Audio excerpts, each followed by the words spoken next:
Bonjour à tous et bienvenue sur boursicoté.com pour cette nouvelle analyse technique Forex et matières premières avec une paire de devises euro-dollar qui continue à évoluer ici dans cette zone de range. Donc on a eu ici un rebond sur la zone de support des 1.0780, tout petit contact ici sur la bande de Bollinger supérieure, mais une stabilisation ici autour des moyennes mobiles. Donc on reste toujours dans ce biais neutre dans lequel la paire de devises euro-dollar ici est rentrée au début du mois d'avril, toujours dans cette zone ici qui nous confère une dynamique totalement neutre tant que les cours évoluent ici entre 1.0780 et 1.0960 sur cette paire de devises euro-dollar. Et puis sur le câble, nous avons toujours une dynamique neutre là aussi, puisque on continue à évoluer dans ce range entre 1.22 et 1.2645, donc range dans lequel on évolue là aussi depuis la fin du mois de mars. Lorsque l'on se rapproche, nous pouvons constater ici que nous sommes dans un léger biais baissier sur une zone de support intermédiaire ici à 1.2270. Donc les cours pour l'instant évoluent d'une manière totalement neutre. On vient marquer des petits contacts ici avec la zone des 1.2645, mais on continue ici à évoluer à l'intérieur de ce range.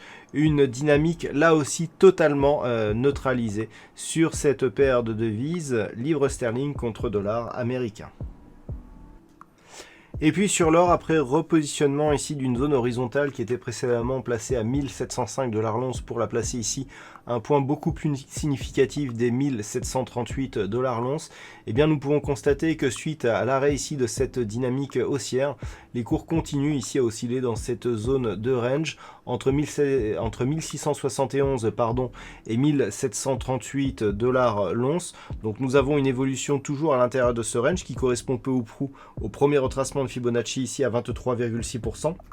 Donc cela constitue une zone de consolidation horizontale et il faudrait une rupture haussière ici des 1738 et des 1747,50 $ l'once pour relancer la dynamique haussière, alors qu'une rupture ici de ces zones de support nous ramènerait ici sur un objectif à 1635 $ l'once.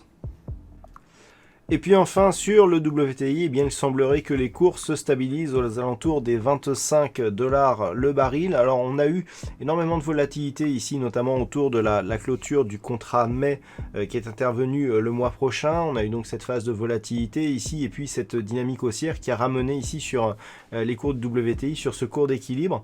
Alors ce que l'on peut constater déjà, première chose, c'est que on évolue toujours au-dessus de la moyenne mobile 20 exponentielle alors que l'on est entré ici dans une zone de squeeze. Donc une phase de temporisation qui n'a plus de dynamique mais qui reste ici au-dessus de cette moyenne mobile 20 exponentielle, c'est plutôt bon signe. Après, il y a des éléments que l'on ne voit pas sur ce graphe mais qui sont visibles sur les cotations, notamment l'écart que l'on a entre le contrat juin et le contrat juillet, donc sur la prochaine échéance. Les écarts en fait de cotation ne cessent de se réduire entre ces deux contrats. On était à 1,30 $, 1,40 $ la semaine dernière, en fin de semaine dernière. On est déjà à 1 $ cette semaine alors que l'expiration du contrat est prévue pour la semaine prochaine. Donc la réduction de cet écart nous indique une moindre volatilité à venir donc sur le WTI. Donc on pourrait effectivement se stabiliser ici autour des 24-25 $ le baril, mais toujours dans une préférence plutôt haussière, dans une zone d'ailleurs d'évolution qui pourrait nous ramener prochainement ici sous la résistance des 28 $ le baril. Entre 19,40 et 28 $ le baril, nous pouvons considérer que nous sommes ici dans un range d'évolution court terme sur le WTI. Voilà donc ce que l'on peut dire sur cette analyse technique Forex et matières premières. Passez une bonne soirée, on se retrouve dès demain pour d'autres analyses techniques, toujours sur le site boursicoté.com.